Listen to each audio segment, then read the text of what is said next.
εν ευλογίες Κυρίου Χριστός Ανέστη.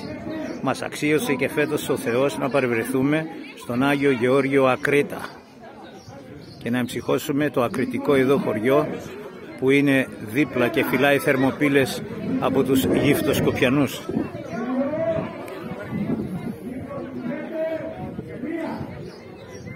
Ένας ιερέας εδώ, ευλογία αυτού Κωνσταντίνου,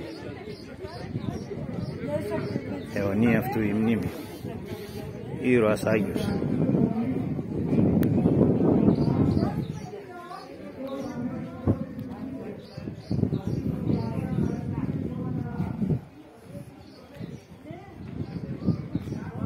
Άξιον εστί.